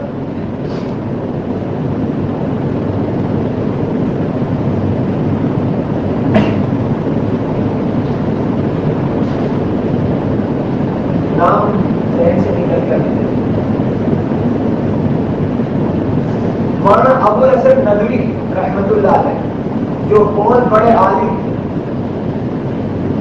مولانا علی میاں صاحب ندوی رحمت اللہ علیہ جنہوں نے عربوں کو بہت سارا علم سکھایا، ان کو پتا چلا کہ ماں بیمار ہو گئی، مولانا علی میاں صاحب کو پتا چلا کہ ماں بیمار ہو گئی، جو خود علم کا سمجھتا ہے، بہت بڑے درجے کا علم اللہ نے دیا تھا، بڑے عدالت مولانا محمد الیاس صاحب رحمۃ اللہ علیہ کے ساتھیوں میں سے پتا چلا کہ ماں بیمار ہے، تو گئے اپنی ماں کے گھر، ماں سوئی ہوئی تھی، دھیان سے بات سننا، ماں سوئی ہوئی تھی، تو جھک کر کے اپنے ہونٹوں سے ماں کے پیر کے تلوے کو چوم لیا۔ ہاتھ چومنے تو بہت بڑی بات ہے، کیا چوم لیا، کیا چوم لیا، ماں کے پیروں کا تلا جو نیچے ہے اس کو چوم لیا، اور پھر رو کے کہنے لگے کہ ہمارے نبی محمد صلی اللہ علیہ وسلم کہہ کر گئے ماں کے قدموں کے پیچھے جنت ہے، میں نے تو اپنی جنت کو بوسا دیا۔ ایسا بڑا درجے کا آدمی اپنی ماں کی اتنی عزت کرے، اور ہمارے میں دین نہیں ہے تو دیندار ماں باپ کی بھی عزت نہیں کر رہے ہم، کبھی ان کے سامنے اونچی آواز، کبھی ان کی نافرمانی، کبھی ان کے خلاف، کہ باپ کیا چیز ہے، ماں کون سی ہستی ہے، کچھ پتہ ہی نہیں ہے۔ اس لیے بھائیو پہلی بات، پہلا سبق ہم سب کو جمع کیا دیندار بننے میں کامیابی سمجھ میں آ گئی۔ میں کچھ بھی بن جاؤں، ڈاکٹر، انجینئر، پروفیسر یا حکومت کی بڑی کرسی میرے ہاتھ میں آئے، منسٹر بن جائے، کیا فرق پڑتا ہے؟ اللہ مبارک کرے ان تمام مسلمانوں کو جو کسی پوسٹ پر ہے، اللہ مبارک کرے، کسی کو دے کے جلنا نہیں ہے، برکت کی دعا دینی۔ ڈاکٹر صاحب ہے، اللہ آپ کی ڈاکٹر کی مبارک کرے، تمہارے گھر میں برکت دینے کی دعا۔ میں بہت زیادہ نہیں بولتا، اللہ تمہارے گھر میں برکت، اللہ تمہیں ڈاکٹر کی مبارک کرے، اللہ تمہیں خوش رکھے، ضروریات پوری کرے۔ چند دن پہلے ایک ڈاکٹر صاحب نے مجھے بہت افسوس کے ساتھ کہا کہ روزانہ 100-150 پیشنٹ آتے ہیں، 50 آتے ہیں، دعا کرو۔ میں نہیں کروں گا، مجھے کیا کہیں گے، کیا کرو؟ روزانہ 100-150 پیشنٹ آتے ہیں، کتنے آ رہے ہیں؟ میں نہیں کروں گا، یعنی میں دعا نہیں کروں گا لوگ، کیونکہ اس نے مجھے کہا کہ میں نے میرے گھر میں یہ بات نہیں، ڈاکٹر صاحب کہہ رہے ہیں اللہ نے بیوی کو دیندار بنایا، ڈاکٹر صاحب کی دیندار ہے، بیوی اس سے آگے دیندار ہے کہ میں نے جب گھر میں کہا بیوی سے کہ پیشنٹ اب 100-150 سے 50 ہو گئے، دعا کرو، تو بیوی نے کہا ایسی دعا نہیں کرنے کی کہ لوگ پریشان ہو کے آوے، ہم تو دعا یہ کریں کہ اللہ جو روزی تو دے رہا ہے ہماری ضروریات اس میں پوری کر۔ اصل تو ضروریات کا پورا کرنا اللہ کے اختیار میں ہے، اللہ کے ذمہ ہے، کہ تمہاری ضروریات پوری کر دیں گے۔ بھائی دیندار بننے کے لیے میں کہتا ہوں آپ کرتے ہیں کیا نیت کرتے ہیں؟ بولو بھائی، پہلی نیت دیندار بننے کا۔ دیندار بننا شروعات کہاں سے ہوگی؟ شروعات ہوگی دل کو دیندار بنا۔ کس کو؟ سب سے پہلے دل کو دیندار بنا، شروعات یہاں سے ہوگی۔ جس نے دل کو دیندار بنایا اس نے بہت اچھی شروعات کی، کیونکہ دل کیا ہے؟ دھیان سے بات سننا، دل پورے جسم کا بادشاہ ہے۔ اس کو کہے ابھی 12-12:30 بجے چل کھانا کھا لے، یہ کیا کہ میرا دل نہیں کرتا کھانے کا۔ کیا نہیں کرتا؟ کھانے کا کس سے ہے؟ دانت سے۔ کھانے کا کس سے ہے؟ دانت سے۔ کیا نہیں کرتا ہے؟ منع کون کرتا ہے؟ دل منع کرتا ہے دانت کو کہ کھانے کا نہیں، میرا دل نہیں کرتا۔ یہ بھائی کو پوچھا تو اس سے بات کیوں نہیں کرتے؟ ارے اس سے کیا بات کرنی، میرا دل ہی نہیں کرتا۔ بات کرنی ہے زبان سے، منع کون کرتا ہے؟ تو اس کے گھر کیوں نہیں جاتے؟ ارے اس کے گھر کیا جانا، ہمارا دل ہی نہیں کرتا نا اس کے گھر جانے کا، چلنا پیر سے ہے، منع کون کرتا ہے؟ تو دل بادشاہ۔ دل دیندار بن جائے گا تو سارا جسم دیندار بنے گا۔ اور دل کی دینداری کیا ہے؟ دل کی دینداری یہ ہے اپنے دل کے اندر لا الہ الا اللہ یہ پکا بھر جائے، کسی سے کچھ نہیں ہوتا، کوئی کچھ نہیں کرتا، سارے کام بنانے بگاڑنے کا کس کے ہاتھ میں ہے؟ یہ شروعات ہے دیندار بننے کی، پہلی شروعات کہ کوئی کچھ نہیں کر سکتا، نہ کوئی کرتا ہے، سارے کام بنانے کا کس کے ہاتھ میں ہے؟ اسی لیے یہ بات سمجھائی گئی ہے کہ جس کا دھیان سنا جملہ، جس کا انکار پکا، جس کا انکار پکا اس کا اقرار سچا۔ انکار ہے لا الہ، کوئی کچھ نہیں کر سکتا، الا اللہ، اللہ سب کر سکتا ہے۔ جس کا انکار پکا اس کا اقرار سچا، اور جس کا انکار کچا اس کا اقرار جھوٹا ہے۔ جیسے ابھی آج کل لوگ بولے نا، دیکھو وہ ایسا کرو گے تو ایسا ہو جائے گا، اور اس نے ایسا کر دیا، اس سے ایسا ہو گیا۔ حضرت محمد صلی اللہ علیہ وسلم کے پاس صحابہ بیٹھے تھے، کچھ گاؤں کے بدو بھی بیٹھے تھے، اور پیارے نبی نے کہا سفر کا مہینہ منحوس نہیں ہے، چلا سفر کا مہینہ یہ منحوس، تو اس کو منحوس سمجھتے ہیں کہ یہ اچھا مہینہ نہیں ہے، اور الگ الگ اس مہینے کے ساتھ جڑی بہت ساری باتیں ہیں۔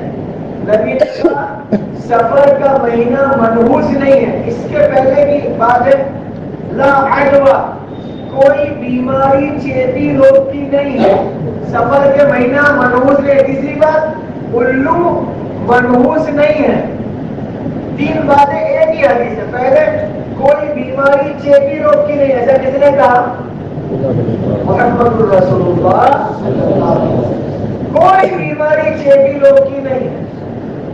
دوسرا سفر کا مہینہ منحوس نہیں ہے۔ تیسرا الو منحوس پرندہ نہیں ہے۔ اس کی تشریح تفسیر میں ایسی بہت ساری باتیں ہیں، کوئی گھڑی کوئی پل منحوس نہیں ہے، ہر پل اس کے حکم کے ساتھ ہے۔ لیکن لوگ ایسا بولتے ہیں نا یار وہ گھڑی میں پتہ نہیں کیا تھا کہ اوڑھا ہی ہو گیا۔ سنا ہے کبھی آپ لوگ بیرم کا بڑا سنا؟ پتہ نہیں وہ کون سی گھڑی تھی، ایسا کچھ تھا، بمبئی والے بولتے ہیں پنوتی، کیا بولتے ہیں؟ اپنی پنوتی بیٹھ گئی، کوئی بھی کام کرتا نا اوڑھا ہی ہوتا، سب اوڑھا ہی ہوتا۔ یہ کچے لوگ ہیں، کچے لوگ ایسا کہنے والے نہیں بھائیوں، کچا کوئی کام نہیں، اپنے پاس وہ کام پکا ہے۔ اس لیے پہلی دینداری دل کو دیندار ہونا، تو دھیان سے بات سننا، کہ آنے جانے والوں میں کوئی آتے جاتے نہیں، آپ نے اپنی بات سننا، بات بولتا ہے ختم کریں وقت کا۔ پہلی چیز دل کو دیندار بنانا، سفر کا مہینہ منحوس نہیں ہے اور کوئی بیماری چیپی کی نہیں ہے۔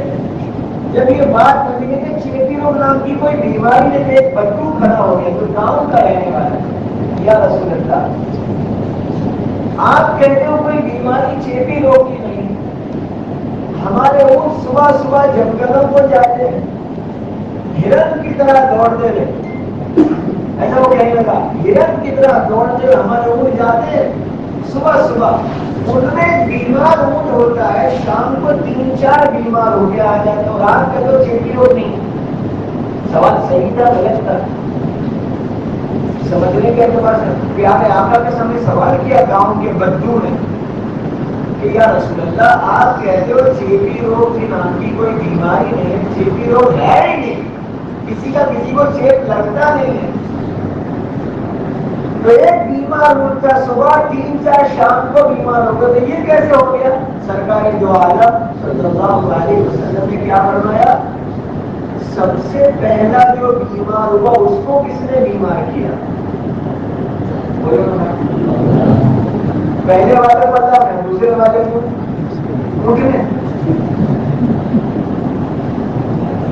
پہلے والے کو یا دوسرے والے کو بھی اللہ، تیسرے والے کو بھی۔ یہ بات سمجھنے کی، اب لوگ الٹا سمجھ رہے ہیں، لوگ الٹا سمجھ رہے ہیں، الٹا ہوا تو جو کچا ہے کہ اس کا چیپ اسٹیپ ہوگا، یہ 2 کو لگے گا، 2 سے 10 ہو گئے، 10 سے 20 اور سب مر جائیں گے۔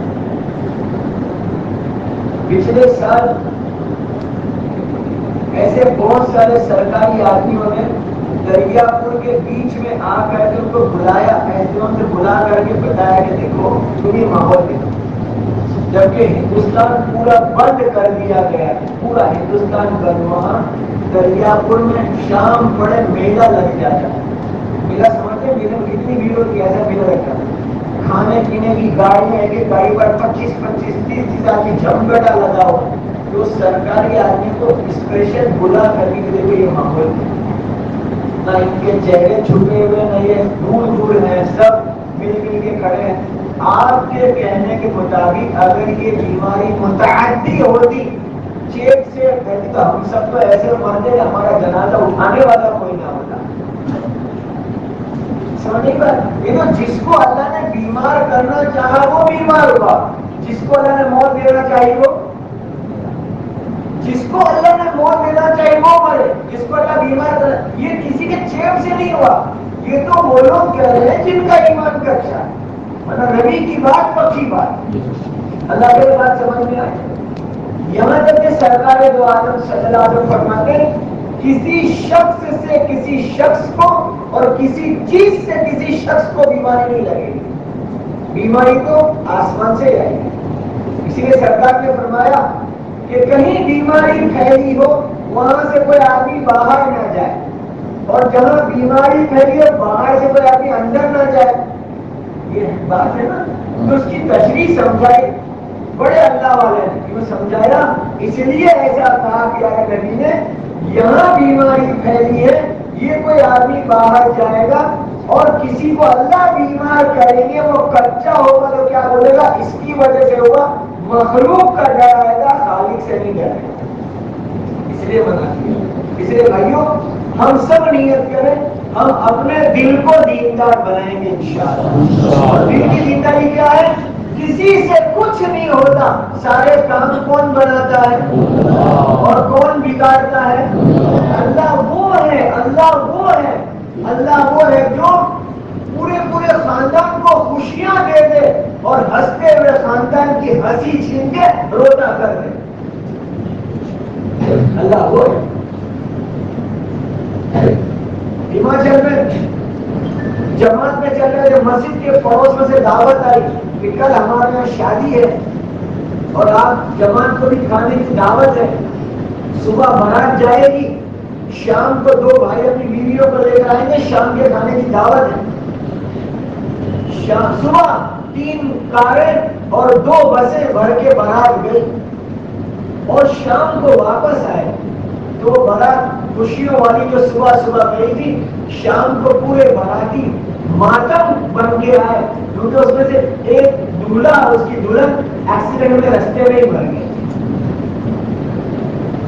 وہ باراتی خوشیوں کے ساتھ نہیں لوٹے، وہ صبح نکلے تھے خوشیوں کے ساتھ، شام کو آئے ماتم کے ساتھ. احمد آباد کا ایک آدمی اپنی بیوی کو لے کے شعبان مہینے میں کپڑے سلانے کے لیے سرخیز گیا اور کپڑے درزی کو دے کے بیوی کو لے کے واپس آ رہا تھا. واشنا سرکل کے پیچھے سے بس نے ٹکر ماری، بیوی کے سر میں لگا، بیوی وہیں مر گئی. اسکوٹر کو کچھ نہیں ہوا، آدمی کو کچھ نہیں ہوا. جب اس سے میری ملاقات کی تو میں نے کہا بات نہیں آپ سے کر، میں نے دیکھ بھائی تو تیری بیوی کو نئے کپڑے پہنانا چاہتا تھا، اس نے کفن کا فیصلہ کر دیا کہ کفن پہنا. چل گئی اس کی. کس کی چل گئی؟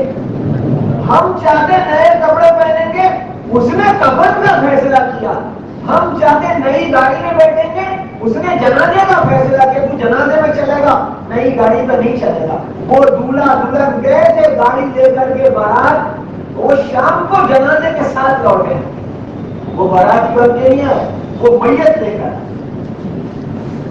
گئے تھے، خوشیاں لے کر کے آئے، ماتم لے کر کے. تو کیا ہوا؟ وہ نئی بائک لے کے چیپاوڑ کے 2 لڑکے وہ پل پر چلے، پتا نہیں نئی گاڑی ایسی کچھ بھی کہ دونوں پل پہ سے نیچے عید کے دن. نئی گاڑی کی کیا خوشیاں تھی، ان کے گھر میں ماتم کا، میت کا ماتم آیا.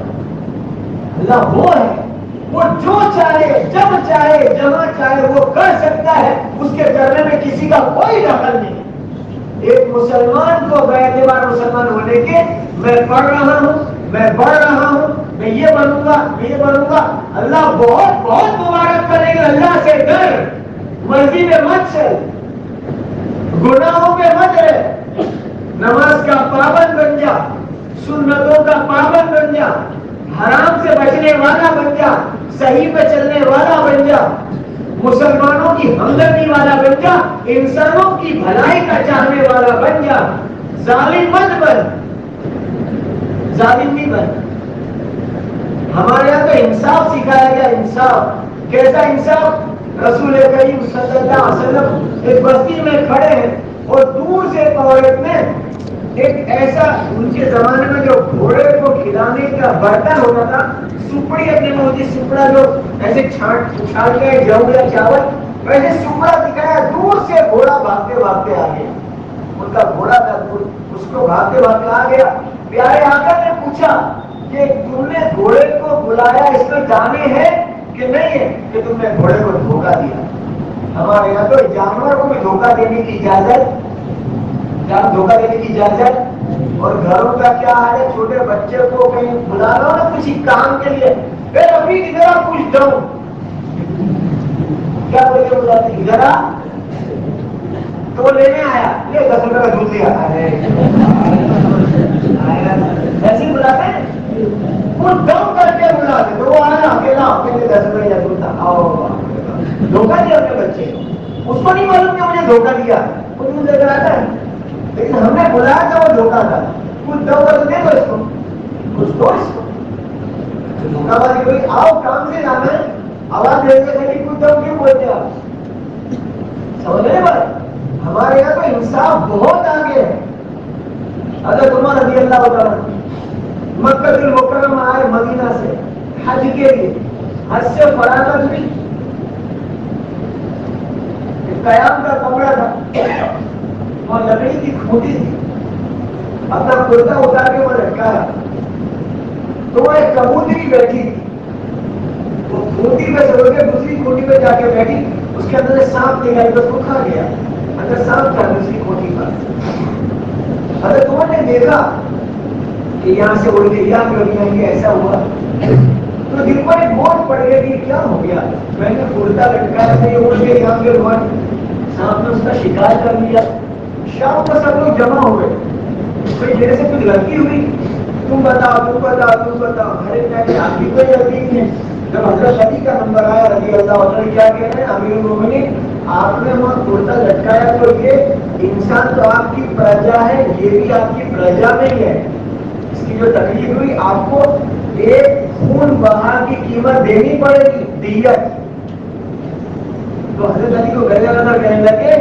تو نے میری آخرت بچا لی ورنہ اللہ کے وہاں کیا جواب دینا پڑتا ہے کبوتر پہ ظلم ہوا تو بھی اس کا بھی حساب ہوگا ہمارا مذہب تو اتنا صاف ستھرا ہے اسلام اتنا اچھا نبی کا دین اتنا اچھا اور وہ دین میں اللہ نے ہم کو پیدا کیا ہے لہٰذا ایک نیت کرو مسلمان بن کے جئیں گے انشاءاللہ اور مسلمان بن کے ہی مریں گے انشاءاللہ جئیں گے کیسے مسلمان بن کے جئیں گے اللہم من احییتہ منا فاحیہ علی الاسلام یہ دعا ہے اور یہ روز پڑھنی چاہیے اللہم من احییتہ منا فاحیہ علی الاسلام اے اللہ زندہ رکھ تو اسلام پہ زندہ رکھ کرتے ہیں دعا کریں گے دعا کون سی دعا اے اللہ مجھے زندہ رکھ تو اسلام پہ زندہ رکھ مالدار بن جائے غریب ہو جائے بیمار ہو جائے تندرست ہو جائے مکان والے ہو جائے فٹ پاتھ پہ رہنے مل جائے ہوائی جہاز میں اڑ جائے یا پہلے چل جائے زندہ کیسے رہنا ہے بولو نا بھائی مسلمان بن کے زندہ رہنا ہے اسکول کالج میں پڑھتے ہیں وہاں بھی ہم کون ہیں مسلمان وہاں مسلمان بن کے رہنے کا عام لوگ جیسے رہتے ویسے نہیں رہتے کہ وہاں کیا کرتے ہیں کیا نہیں کرتے اس سے ہمارا کوئی لینا دینا نہیں ہمارے پروفیسرز بھی وہ ایک شعر ہے بارے دنیا میں رہو غم زدہ یا شاد رہو ایسا کچھ کر کے چلو یہاں کے بہت ہی یاد رہو میں بی ایڈ کالج میں نے ایڈمیشن لیا میں نے ایک بات ابھی میری اسکول میں سنائی میں بی ایڈ کالج میں ایڈمیشن لیا میں گریجویشن پورا کر کے تو ہمارا کوئی پروفیسر نہیں تھا اردو کا 12 اسٹوڈنٹ تھے پوری کالج میں 1500 بچے تھے صرف 12 اردو کے تو میں نے پرنسپل صاحب سے کہا کہ ہمارا ایک پروفیسر چاہیے جو ہمارے اردو کا ہو انہوں نے یونیورسٹی پر خط لکھا ایم اے کر چکا تھا میں اور وہاں پر ایمپلائمنٹ میں نام تھا تو وہاں سے میرا ہی نام آ گیا کس کام میں پڑھانے والا تو مجھے پرنسپل نے بلایا آفس میں مجھے سوال کیا سوال سے میں ڈر گیا ارے ہے نا ودیارتھی رہو چھے کہ صاحب بنو چھے میں نے کہا میری کوئی کپڑے نہ رہو اس سے میں شرارتی تھا نہیں پہنے ابھی بھی نہیں میں سمجھا کیا کپڑے نہ رہے ارے یہ ودیارتھی رہو چھے کہ صاحب بنو چھے میں نے ڈرتے نہیں پوچھا سر کیا ہوا کیونکہ ڈر مت وہ گجراتی بول رہے تھے کہ ڈر مت یہ پروفیسر میں تیرا نام آ جائے تم یہاں صاحب بن کے رہے گا یا ودیارتھی رہے گا سر میں تو ودیارتھی بن کے رہوں گا لیکن کلاس سنبھال لوں گا میں آپ کو کہیں سمجھا رہا ہوں کہ اس کو میں نے دین کیسا سمجھایا کیونکہ ہم کو ایک بات سیکھنے کی جان لو اور دین سکھاؤ کہ سر اس کی سیلری ملے گی، تنخواہ ملے گی، اور وہ میں نہیں لے سکتا ہوں. میری اسکول کی سیلری 2200 روپے کی اور وہ 6000 روپے کی اس وقت، لیکن میں سیلری نہیں لے سکتا ہوں. کیوں نہیں لے سکتے ہو؟ میں نے کہا ہندوستان کا یہ قانون ہے کہ ایک آدمی گورنمنٹ میں 2 جگہ سے پگار نہیں لے سکتا ہے. تو میں تو 2200 روپے کی ٹیچری کی نوکری میونسپلٹی میں کر رہا ہوں، میں ٹیچر ہوں، مجھے 2200 روپے اور 6000 میں نہیں لے سکتا ہوں. سرکاری قاعدے میں منع ہے. اور ہمارے اسلام میں یہ کہا گیا جس ملک میں رہو وہاں کے قانون کی پابندی کرو، تو میں نہیں لے سکتا. میں سچ کہوں آپ سے، اس نے کھڑے ہو کے مجھے گلے لگا. اسلام ایسا کہتا ہے؟ ہاں، یہ اسلام کہتا ہے کہ جس ملک میں رہو وہاں کے قانون کی پابندی کرو، تو میں تو نہیں لے سکتا. پھر میں نے کہا سر میں پورے سال کلاس سنبھال لوں گا، آپ کو جس کو رکھنا ہو ٹیمپر کر لو، لیکن یہ پیسے میں نہیں لے سکتا. میں آپ کو مثال دے رہا ہوں، اپنی بڑائی نہیں کہہ رہا کہ ہم تو جہاں رہیں گے وہاں اپنا اسلام سمجھائیں گے. دیکھو یہ اسلام کہ یہ اسلام، یہ ہے اسلام. ہم کہیں دھوکہ بازی کچھ نہیں، کیونکہ ہم کو تو یار تھوڑے دن رہنے کا ہے، مرنے کے بعد ہمیشہ ہمیشہ رہنے کا ہے. تو اسکول کالج کے بچوں سے اور آپ کے ماں باپ اور یہاں جو سب سے ہماری گزارش ہے، اسکول کالج کے بچوں سے گزارش کہ اسکول میں کالج میں پڑھتے پڑھتے کیسے دین پہ چلنا، چند باتیں سن لو، اور جو ان کے متعلق لوگ ہیں وہ ان کا کیسا ساتھ دیں گے وہ سمجھو اچھی طریقے سے بات. سب سے پہلی بات، اسکول کالج کے بچوں سے جن کے اسکول کالج کے ٹائم ہم تو آف لائن پڑھائی شروع ہو گئی، آن لائن تو ختم ہو گئی. اسکول کالج کی پڑھائی کے ساتھ اگر کہ نماز بیچ میں آ گئی تو نماز پابندی کے ساتھ پڑھیں گے. لیکن کیسے پڑھیں گے؟ پیریڈ چھوڑ کر نہیں. چاہے کہ مسلمان کی اسکول ہو چاہے کہ کسی کی بھی ہو، پیریڈ چھوڑ کے نہیں جانے. ہماری اسکول میں سردیوں میں عصر کا ٹائم آئے 4:45 کی نماز، اسکول چھوٹے 5:30. تو 4:45 جب میں وہ اسکول میں گیا تو دیکھا کہ ایک ماحول بن گیا. 4:45 بجے نماز، 4:30 بجے تو بچے کلاس سے نکل کے سیدھے مسجد. میں وہاں نیا نہیں کہ وہ اسکول پہنچا تو یہ سب کہا جاتے کہ نماز پڑھنے جاتے ہیں. میں نے پرنسپل کو نماز کی چھٹی دیتے کہ نہیں، تو نماز پڑھا رہا ہوں. جماعت والوں نے کہا میں بولتا ہوں اسکول میں سے نہیں بھیجتے. ایسا کہ تم نہ کچھ سمجھو، یہ نماز پڑھنے جانے کی ایک بات ہے، باقی کلاس چھوڑنے کا ہے. جیسے کہ جو نوکری کرتے ہیں نوکری، اور وہ نماز کے پابند ہے نوکری والے، تو جب نوکری میں ہوگا نا تو ظہر کے ٹائم میں، عصر کے ٹائم میں، اذان کے ٹائم پہ وضو کر کے سیٹ کے سامنے بیٹھ جائے. وضو کر کے بیٹھ جائے کس کے سامنے؟ کیا ہو گیا ٹائم؟ اور گھر پہ ہوگا تو چوتھی رکعت تک بھی مسجد میں نہ جاؤ. نوکری پہ ہوگا تو وضو کر کے سیٹ کے سامنے بیٹھے، بتا رہے گے اذان کا ٹائم، سیٹ کیا کہتے ہیں نماز اور نفل پڑھ کے آ کیا پڑھ کے آ کیوں جیسے 12 رکعت پوری پڑھنے کی دعا بھی مانگنے کی نا، تھوڑی دعا برکت کی، اپنی اپنی دھندے کی برکت کی دعا مانگی. اور گھر پہ ہوگا تو چوتھی رکعت میں آئے اور 2 رکعت پڑھ کے، تو ایسا تھوڑی ہوتا ہے. جو دھوکہ بازی ہے کوئی کر رہا اس پر دوسروں کا نہیں بولنا کہ یہ وہ میں ایسا کر رہا ہوں تو میں نہیں کروں گا ایسا انشاءاللہ. تو 4:45 بجے کی نماز، وہی بچے گرمیوں میں 5:30 کی نماز چھوٹ کے سیدھے گھر، مسجد میں نہ جاتے. نہیں سمجھ میں بات، کیونکہ مسجد کا دروازہ اسکول کی طرف سے بالکل سامنے نہیں بس، تو 5:30 کی نماز میں جاتے نہیں تھے، چھوٹ کے. تو وہ چالو اسکول سے بھاگنے کا تاکہ بھاگنے پیریڈ چھوڑے سے. آپ سے کہہ رہا ہوں نماز پڑھنا پابندی سے پڑھنا، ریسیس سے پڑھنا. میں ان تمام بچوں سے کہہ رہا ہوں جن کی اسکول ٹائم میں نماز کا ٹائم آ گیا، ظہر عصر اکثر آ جائے.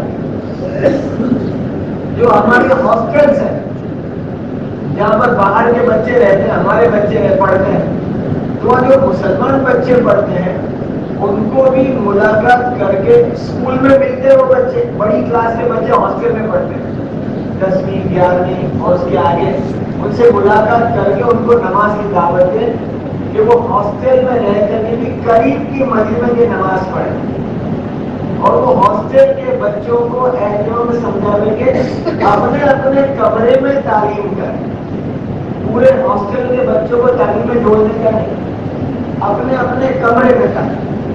یہ کمرے میں 2 ہے تو 2 کرے، وہاں 4 تو 4 کرے. ان کے کمرے کی تعلیم بہت ضروری، اس کمرے کی بے دینی بددینی کو ختم کرنے کے لیے.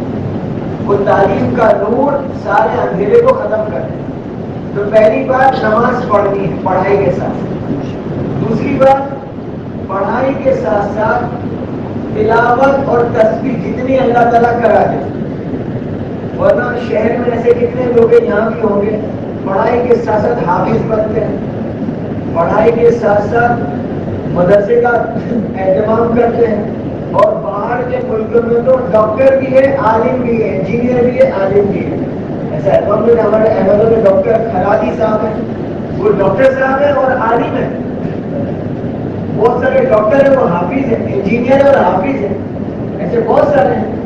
تو نماز تلاوت اور تسبیح. تیسری بات اسکول کالج کے بچوں کے لیے اپنی مسجد کی قریب جو گھر کے پاس کی مسجد وہاں روزانہ جڑنا ہے. اور جو بڑے لوگ ان سب سے کہہ رہے ہیں کہ بچوں کو اکیلا کسی بھی کام میں سونپ نہیں دینا. سب سے بڑی بات تو جو آپ کے وہاں پورے نیم کام کے اعتبار سے گاؤں یا مسجد جیسے نیم کام میں 7-8 مسجد ہے تو 7-8 مسجد والے اپنے مسجد کے آس پاس اس مسجد کے جتنے مکان ہیں 148 252 جو بھی اس مسجد کے مکان ہیں اس مکان میں اسکول کالج میں پڑھنے والے کتنے بچے ہیں کا نام ہو، اس کے آگے اس کی کلاس ہو. یہ 9ویں میں 10ویں میں اپنے 9ویں سے نیچے کا نام لکھنے کے لیے وہ تو چھوٹے ہی بچے ہیں. وہ اپڈیٹ میں اگلے سال آئے گا تب آئے گا نام اس کا. 9ویں 10ویں 11ویں 12ویں FY MD MCA اور DCA کر رہا ہو جو بھی ڈگری میرا ہوا اس کے آگے بھی. اور یہ لسٹ بنانے کے بس ایسا لفظ کبھی استعمال نہیں کرنا چاہیے. تو یہ گھر پہ تو اپنے جاتے تب تک وہ بات نہیں سنتے ہیں، وہ سب ہمارے ہی بھائی نہیں سنتے ہیں. وہ ایک الگ بات ہے لیکن اس کا جو ہماری لسٹ میں ہوگا ہمارا بھائی ہے، وہ اللہ کا ہی کلمہ پڑھتا ہے، وہ نبی کا ہی کلمہ پڑھتا ہے، وہ مسلمان. مانوس غیر مانوس چھوڑ دینا، اپنے لسٹ میں نام بنا اور اپنی مسجد سے ملاقات میں جا کے کرے بھائی کام نہیں. اسکول میں کالج میں جو بچے مسلمان کے ہیں جو نماز نہیں پڑھتے ہیں ان کو نماز کی دعوت دینا اور نماز کی دعوت دینے کے لیے جماعت نہیں بنانے. چلو میں 3-4 آدمی السلام علیکم اور دیکھو یہ متکلم بھائی سے ایسا اسکول میں گشت نہیں کرتے. اسکول میں 1 کی ملاقات 1 سے کر لے، 2 کی ملاقات 1 کر لے. اور اسکول میں اگر کہ مسجد قریب نہیں ہے ہاسٹل سے مسجد کریں گے جماعت بنا کے نماز پڑھیں گے. ایسی کوئی جگہ جہاں لوگوں کے سامنے شور نہ ہوتا. ورنہ وہ شروع میں ایسا کہا تھا تو اسکول کے کمپاؤنڈ میں امام بنا اور پیچھے 13 بچے اللہ اکبر کا جمع کھڑی کر اسکول کے کمپاؤنڈ میں پرنسپل صاحب ماحول نہیں تھا. پھر ان کو کہا کہ ٹیرس پہ کہیں چلے جاؤ، کسی کونے میں چلے جاؤ، کچن باہر. دوسرا بھائیو ہمارے سال میں 2 مرتبہ جوڑتے ہیں اسکول کالج کے بچے. سال کے شروع میں بھی شروع ہوا تو پڑھائی کے ساتھ ساتھ ہماری کچھ محنت ہو، نماز کے ساتھ تسبیح تلاوت، محلے کے گشتوں کی ملاقات کے ساتھ ساتھ مہینے کا 1 سفر جو پڑھ نہیں رہے ہیں پڑھ چکے ہیں یہ جتنے بڑے بیٹھے ہیں ان کو مہینے کا 1 سفر کہا جا رہا ہے. مہینے کے 3 دن گھرے سے کہا جا رہا ہے. اسکول کالج کے بچوں سے کیا کہتے ہیں مہینے کا 1 سفر ہو، 3 دن کا ہو، کم چھٹی ہے 2 دن کا، کم چھٹی ہے 1 دن کا، لیکن 1 سفر مہینے کا ضرور ہو اللہ کے راستے. اور وہ بھی 16 سال یا اس سے اوپر کے بچے. ہمارے کلاس کی قید نہیں ہے، 10ویں 11ویں کی قید نہیں ہے، 8ویں پڑھتا ہے لیکن 16 سال کا ہے. بات سمجھ میں آ رہی ہے؟ میں 19 سال تک ٹیچر بن چکا تھا. ابھی 19 سال کے بچے میرے پاس 11ویں کلاس میں بیٹھے ہیں. میں ان کو بولتا ہوں کہ میں 19 سال تک میں ٹیچر بن گیا تھا، پڑھانا تھا. اب وہ 11ویں میں پڑھ رہے ہیں 19 سال والے. تو ہمارے وہاں کلاس کی قید نہیں ہے، ہمارے یہاں تو عمر کی پابندی کے 16 سال اس سے بڑا ہے وہ اللہ کے راستے میں جائے گا، اور 16 سال کے قریب کا لیکن دکھتا ہے چھوٹا، 16 سال کا لیکن دکھتا ہے چھوٹا، تو اس کے ساتھ اس کا کوئی گھر کا بڑا بھائی چاچا یا ابا ساتھ میں جائے گا۔ بہت ساری اس میں باتیں ہیں جو سمجھنے کی ہے، ویسے بڑے سمجھ ہیں، مہینے کا ایک سفر ہوگا، 1 دن کا، 1.5 دن کا، 2 دن کا، لیکن کریں گے کس کے ساتھ؟ اپنی بستی کی مسجد و جماعت سے۔ اور اسٹوڈنٹ کا کوئی کام الگ نہیں ہمارا کہ وہ اسکول پڑھ کے بچوں کا الگ، مسجد میں الگ جڑ رہے ہیں، محنت الگ کر رہے نہیں، ہمارا تو ہر کام مسجد و جماعت کے ساتھ سب جڑ کے رہے۔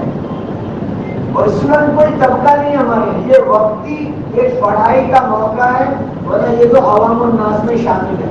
ابھی میرے محلے کا ڈاکٹر صاحب ہے، واڑی لال میں MD ہے، ڈاکٹر آف میڈیسن کی ڈگری ہے اس کے پاس، وہ ڈاکٹروں کو پڑھاتا ہے، لیکن پڑھائی کے زمانے سے کم ملا تھا، آج تک وہ ایک عمومی ساتھی بن کے چل رہا ہے، ورنہ اپائنٹمنٹ لینی پڑتی، میرے کو اسپیشل ملنا پڑے گا۔ تو بھائیو ہم سب اپنے مقامی کام کرتے ہوئے سال میں ایک جوڑ ہوتا ہے شروع میں، اور ایک سال میں ہوتا ہے تشکیل کا۔ تو ابھی 31 اکتوبر سے چھٹیاں ہیں 21 دن کی، اور یہ 21 دن میں کوئی 10 دن لگا دے تو ٹیوشن کی چھٹی مل جاتی ہے۔ دیکھو میں آپ سب سے کہہ رہا ہوں، پڑھنے والوں سے بھی ان کے بڑوں سے بھی، پڑھائی کو چھوڑ کر کے کبھی جماعت نہیں بن جاتی، بھائی چھوڑے ٹیوشن جا پڑھ کر کے کس کا بھلا ہوا، ایسا کبھی نہیں بولے کہ وہ تو اللہ تعالیٰ کر دے گا، ایسا نہیں۔ پڑھائی کر رہا ہے بھائی پڑھائی پوری کرو۔ مجھے میرے چندے یاد ہے شروع کے، اور عبد الغنی صاحب نے شروع میں میرے چندے پورے نہیں کرنے تھے، شروع میں جب میں پڑھتا کبھی 27 میں بلا لیا، کبھی 33 میں بلا لیا، کیونکہ آگے کا ایڈمیشن لینے کا ہے، تو مجھے بیچ میں سے مولانا بلا لیتے کیونکہ آگے کا ایڈمیشن، گھر میں کوئی بڑے میں بڑا میں ہی تھا، اور سر پر سے وہاں عبد الغنی صاحب تو اقبال الوغا سے بول کے مجھے بلا لیتے تھے، اس کا ایڈمیشن کا کام آگے کراؤ، یہ کلاس ہے، یہ کلاس ہے، یہ کلاس ہے، یہ کلاس ہے، سمجھا نہیں بات؟ مطلب ایسا نہیں تھا کہ بھائی تم تو چلتے ہو بس بھویا کا سارا، ایسا کچا ادھورا کام ہمارے یہاں نہیں ہے، کام بالکل صاف ستھرا ہے۔ جیسے بھائیو 10 دن کی جس کی چھٹی ہے ٹیوشن کی بھی، وہ تو اپنے آپ کو چھپائے نہیں، ہمت کے ساتھ میں ہم تو 10 دن لگائیں، اور وہ 10 دن کی جماعت بنے گی، اس میں 2-3 ساتھی ہمارے پہلے سے وقت لگے ہوئے بھی جائیں گے، وہ ویسے ساتھی جائیں گے جن کا چلا لگ چکا ہے، یا یہ نظیر لگانے میں آئندہ کا چلا چھوڑ نہیں دینا، لیکن 2-3 ساتھی ویسے ہو، 8-9 ساتھی ہمارے اسکول کالج کے بچے، 10 دن کا روک بنے گا۔ اس کے علاوہ سال کے بعد کی چھٹیاں کے آخر میں ان کے لیے 4 مہینے ہیں کہ بھائی جو پڑھائی پوری کر رہے ہیں سیمسٹر سسٹم میں یا اسکول کے اندر، لیکن 12ویں کے بعد پڑھنا نہیں تو اس کو 4 مہینے لگائیں۔ میرے بیٹے نے کہا 12ویں کے بعد میں نہیں پڑھوں گا، اس کو 4 مہینے بیچ دیا جاتا، 4 مہینے لگا دیا، ایسے کرتے ہیں۔ تو یہ سب تشکیلوں کی آخری ایک جوڑ ہوگا۔ تو ابھی ہمارے پاس ایک وقت ہے 31 اکتوبر سے چھٹیاں ہو رہی ہیں 21 دن کی، ہم تشکیل کرتے ہیں۔ یہاں پر تشکیل کی ترتیب میں ایک تو یہ ہے کہ کھڑے کر کے الگ کرتے ہیں، بھائی امتیاز کیا کریں افضل بھائی؟